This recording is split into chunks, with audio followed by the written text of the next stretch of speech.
All right, welcome back. We are just about to start a new project on the 1981 Alfa Romeo Spider, and we've got a couple of big boxes here from Alfaholics sitting in the front hallway. So let's get them unpacked and see what we have to work with.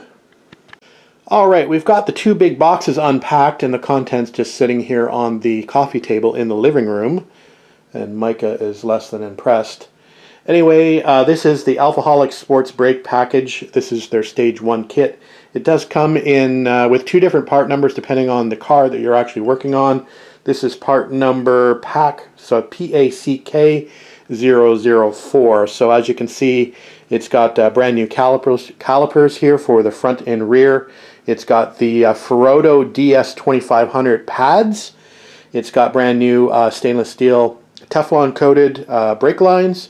It's got new springs and new pins for the calipers, and of course new rotors, or discs if you want to call them, for the front and rear. And as you can probably see, they are both drilled and slotted for a little bit better performance. So we look forward to getting these onto the car in the very near future. Stay tuned. All right, welcome back to the garage, and we are going to be working on the 1981 Alfa Romeo Spider Veloce project today. We're going to be installing that Alfaholics Sport Brake package onto the car. The first thing we need to do is to remove that road wheel. We're going to work on the fronts first and then remove to the rear and do those. But let's get the front passenger side off first. I've got the most space on this side of the car, so I think we'll film from this side before moving to the driver's side and doing the same job. So let's get underway. Wish me luck.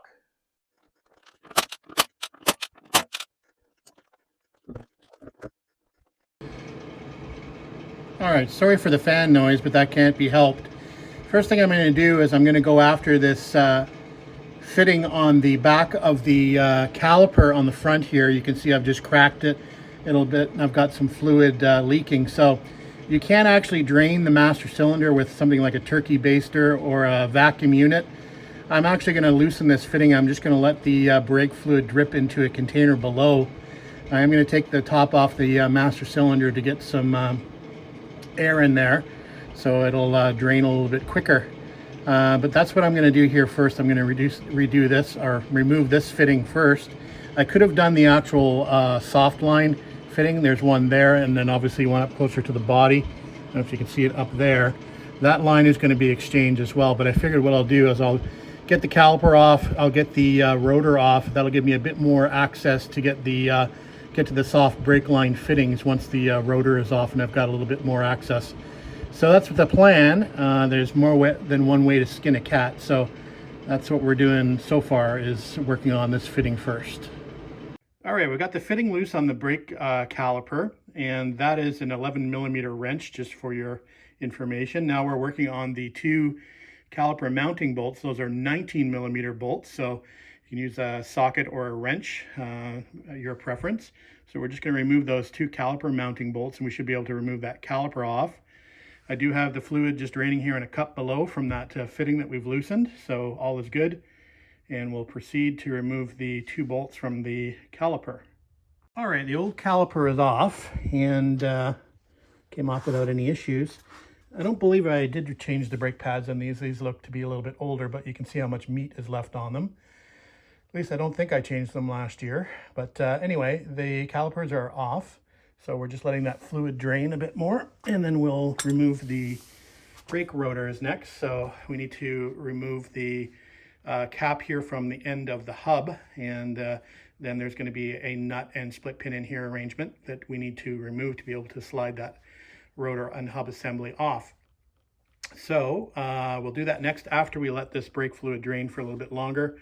Take a little bit of a break and then come back once that fluid's drained. Obviously, this is going to be the longest process because we've got to get the fluid out of the system, but the fluid's going to be out when we do the other three, so it'll take a little bit longer to drain here. Like I said, you can suction this out with a turkey baster or a vacuum pump or something if you prefer not to have to wait for it to drain out, but I've got time, so we'll let it drain.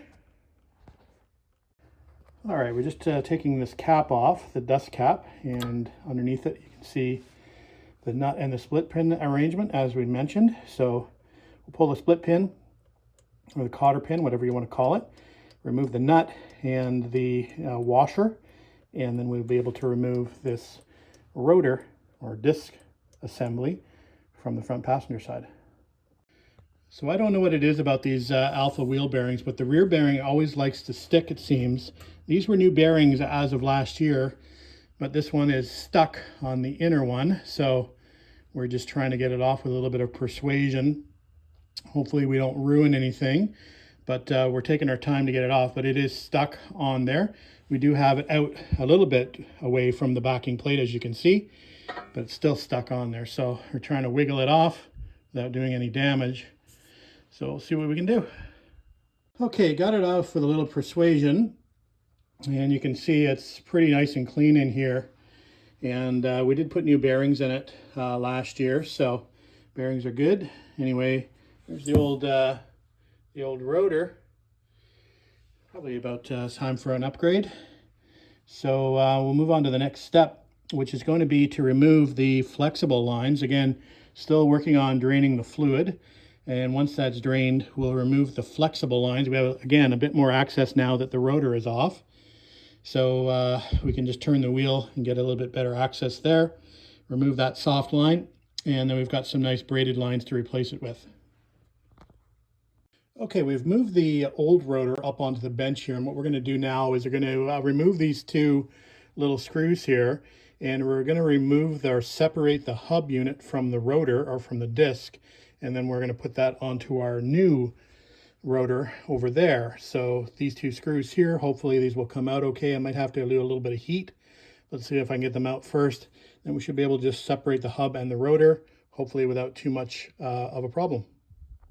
Okay, those two screws were proving to be a little bit difficult, so tried some heat first with a screwdriver and a pair of vice grips for some leverage. That wasn't working, so then I broke out the big guns, the impact screwdriver here. If you've never seen one of these before, just put it on there.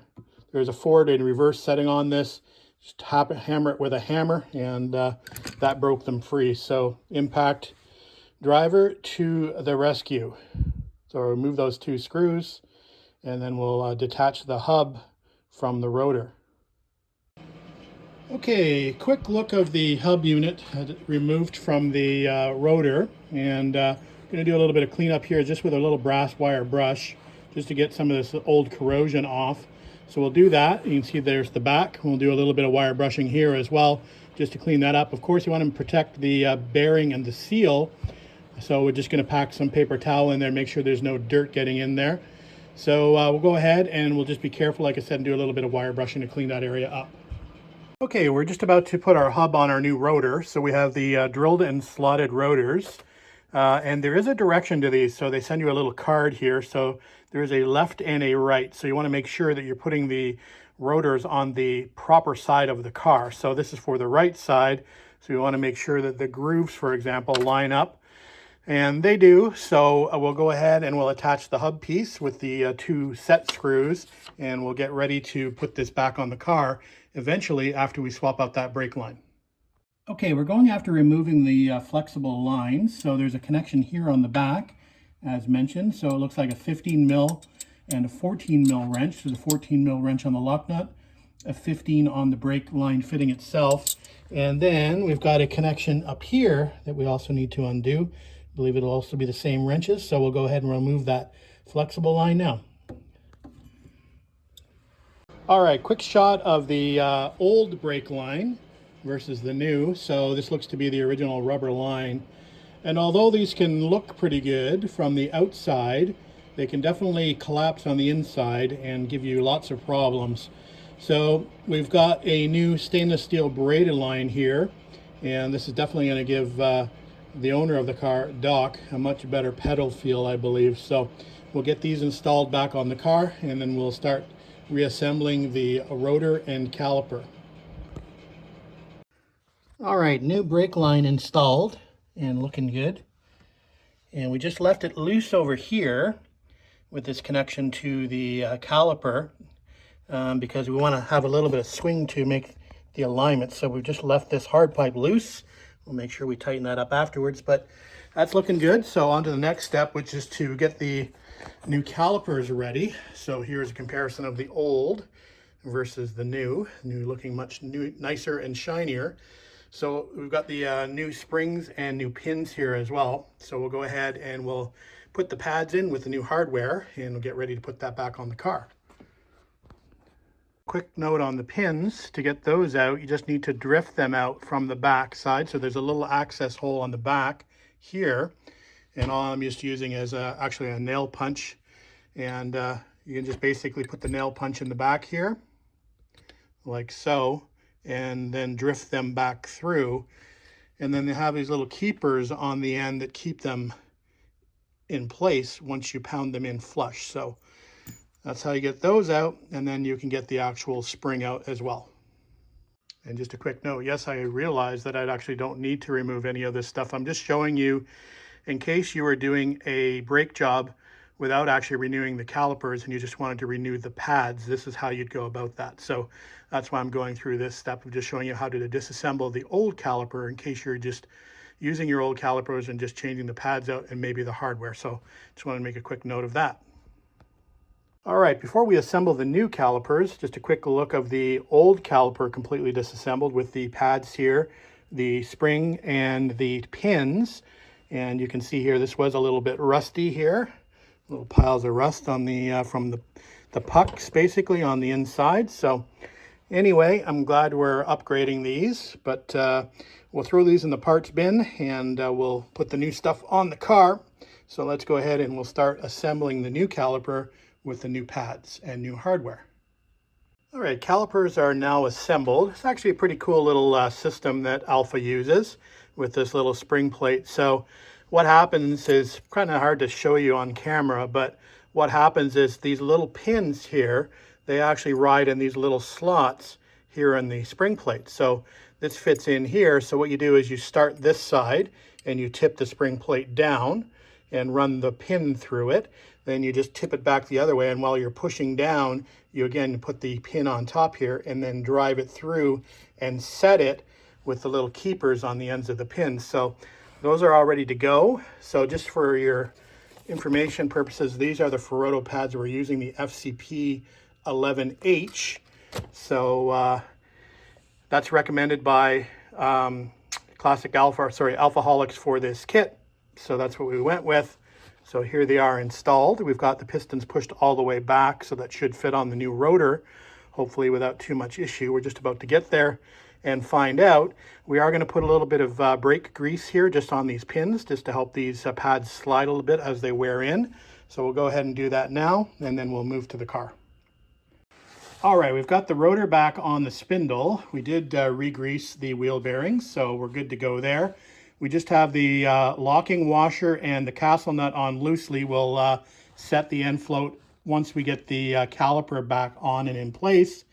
So we're just about getting ready to do that now. So one thing we want to do before we do that, though, is we want to give this this rotor or this disc a good cleanup with brake cleaner, just to get any fingerprints or grease or whatever off of this. So there's a little bit of an open area on the other side there where we can get to both sides of the rotor. So we'll spray some brake cleaner on that, get some paper towels, we'll spin that around, get anything off there that's greasy, and then we'll install the caliper back on. All right, we just cleaned up the mounting hardware for the calipers. We are going to be using a thread locker, so we've got a blue thread lock, so this is medium strength. It's not a permanent strength. This is actually medium strength as well, so this is a gel, this is a liquid. It's funny, these the older bottles came in red bottles, but with a little blue label, so you got to be careful what you're using. Anyway, we'll get these back on the car. We'll torque those bolts up to what the factory manual specifies. Off the top of my head, I think it's around 60 foot-pounds, but I'll have to check and then break out the torque wrench. So anyway, let's get these back on the car. Okay, the caliper is now installed, and don't forget, you need to get behind there and hook up the hard brake line to the caliper, and we need to tighten up that soft brake line, so we're going to do that now. All right, guys, passenger side front is complete. We did set the end float on the spindle nut, and we did tighten those hard lines to the caliper up and to the soft line at the rear. So all is looking good there. That's looking much nicer than the old stock rotors and calipers. So Good upgrade, and I'm sure he's going to be happy with those stainless lines as well. Anyway, I guess we'll go on to the rear and we'll tackle the passenger side rear. All right, fresh off the success of getting the fronts done, we're now going to move to the rear of the car. I've made some space back there. We'll pop that tire off, and then we'll see what we need to do as far as our first step to install that new sports brake kit on the rear. All right, just a quick look at the original setup on the car. It's a little cleaner back here. Might even be some factory markings here on the caliper, I don't know. But anyway, the discs are looking a little worse for wear. See a few little bits of grooving in the rotor, so it'd be nice to get new rotors put on there, or new discs put on there.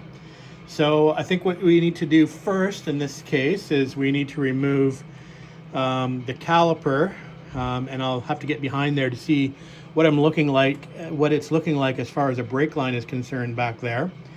So this will probably have, I'm not sure whether it has on both sides, I'm assuming it does. I'm assuming it's going to be having a emergency brake shoe on the inside of this drum. So I know I'm probably going to have to back that off. So there's probably an adjusting bolt in the back on the bottom like there is on the Triumph. So we'll have to have a look at that. So let me get under the car. We'll grab a flashlight, get under the car, and have a look at what we need to do from the back side. All right, here we are under the car, and I'm going to go after this union first. Now, I mentioned that because I drained the fluid out of the front, that this should be dry back here, but actually there's a very small reservoir for the rear, so there's going to be a bit of fluid when I crack this off here as well. There's going to be some fluid in the lines, but there is a small amount of fluid left in the master as well. So we'll crack this line, we'll get our little bucket, and we'll drain the fluid off of it here and remove this line first. Then it's the couple caliper bolts here to get the caliper off. So that looks fairly easy. I don't see an adjuster here for that emergency brake shoe, so I'm not sure what's going on there. I might have to do a little bit of research. Maybe it's only on the driver's side. I'm not sure. But then we'll go from there. I see a couple of more screws here. Let me just reverse the camera. See my pretty face. Let's reverse the camera. Oh, I can't. So I've got a couple of more screws here that we're going to have to get the impact out to get this drum off after we get the caliper off. So anyway, we'll figure it out. Let me crack that brake line off the back here first, and then we'll go to the next step. All right, rear caliper is off. It's a slightly smaller bolt for the rear calipers. You can see them there. They are 17 millimeter for the rear caliper bolts. And the fitting for the brake is still an 11 mil wrench. I did take the two little screws for the drum out. Again, that impact driver is kind of invaluable. Those were seized in there pretty well as well. So a couple hits with the impact driver got those out. So let's move on to the next step. I'm going to try to remove the rotor here and see if it comes off or not, or whether I need to do something. The handbrake is off. I know that for sure. Handbrake's got to be off so that there's nothing here. Again, I'm not sure whether it's got pads on both sides or just on the driver's side for the emergency brake, but we're going to find out shortly. All right, figured out the brake adjuster. It's kind of old school. So over here, there's a star wheel. I call it a star wheel adjuster. So there's basically a hole here in the axle flange, and you can stick a screwdriver through, and then you can just turn the star wheel to tighten. I believe it's counterclockwise, like that, which is expanding the adjuster, or you can turn it counterclockwise to slacken it. So that's how you do the parking brake adjustment. Here are the parking brake shoes here on the rear. They still got some meat on them. Generally, they don't need to usually be exchanged, but there's a top and a bottom shoe there. So just wanted to show you that, what the emergency brake looks like, or the emergency brake system looks like on an Alfa Romeo Spider.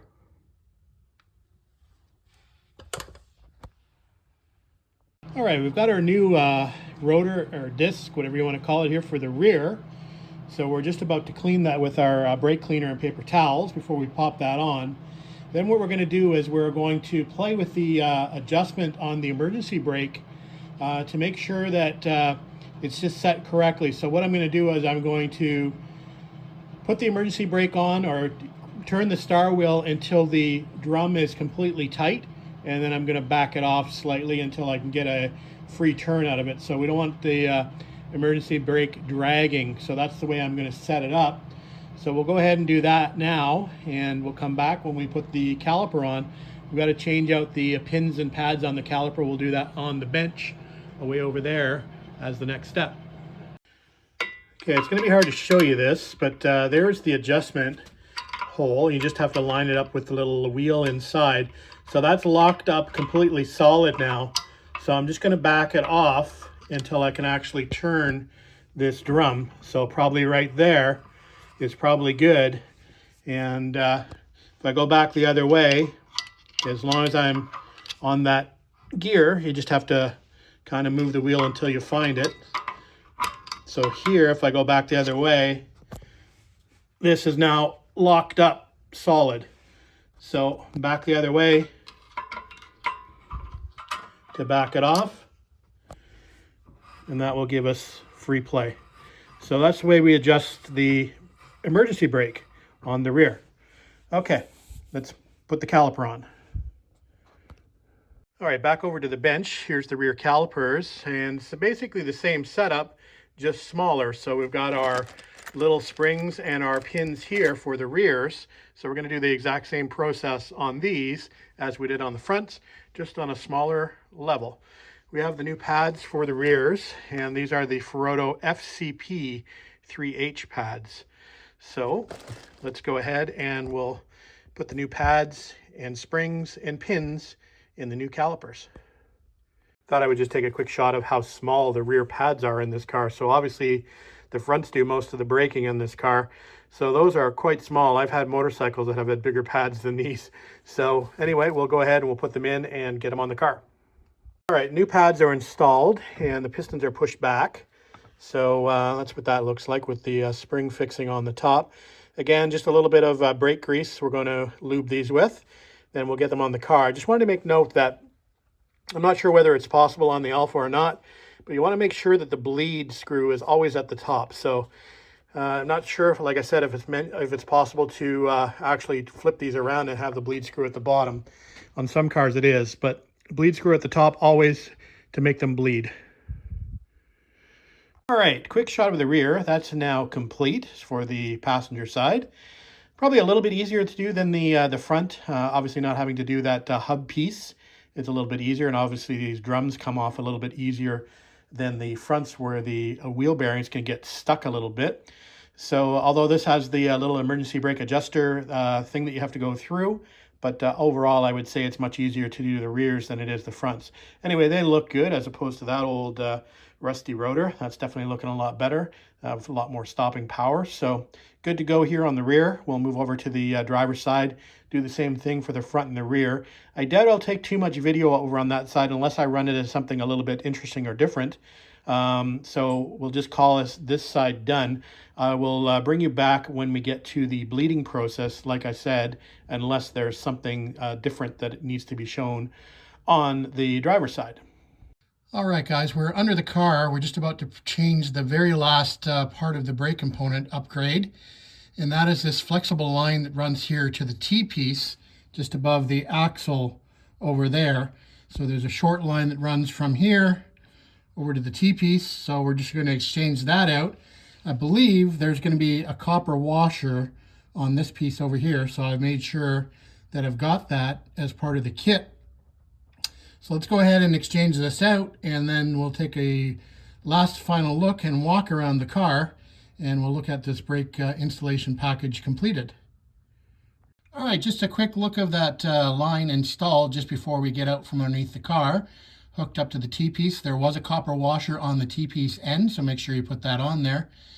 And everything's looking good under here, so we'll move up to the top side, and we'll probably do one more video just to button this thing up. All right, guys, we're going to put an end to this video, as mentioned. So we have installed the sports brake package kit on all four corners now. Everything fit well. It was seems to be a well-designed package, so I'm sure Doc will enjoy the upgrades. So we are just about to start the bleeding process. We've got our brake fluid here ready, along with some clean containers. I'm not going to hold you here to watch me bleed the brakes, but it's a standard process. So we'll be starting with the rear passenger side first. So furthest brake away from the master cylinder. So we'll go rear passenger side, rear driver's side, front passenger side, and front driver's side to finish. We are going to do a bit of a gravity bleed. So I'm going to fill the master with fluid, and we are going to let it open a bleed screw on the back here. And that's why I've got the clean containers. We'll do a bit of a gravity bleed by just cracking that bleed nipple and letting it drain via gravity into the clean container. That'll help us a little bit along the way. When we get to our manual vacuum pump, at least we'll have some fluid in the lines to work with. So that's what we're going to do now. Fill that master, crack the bleed screw, watch it bleed a little bit, or we'll come back in a couple of minutes and see if it's bleeding back through. That's why we've got the clean containers, because we can always reuse the fluid that ends up in the containers from the gravity bleeding process. So that's it for now, guys. Thanks for watching, thanks for commenting, and thanks for subscribing. We will see you on the next video.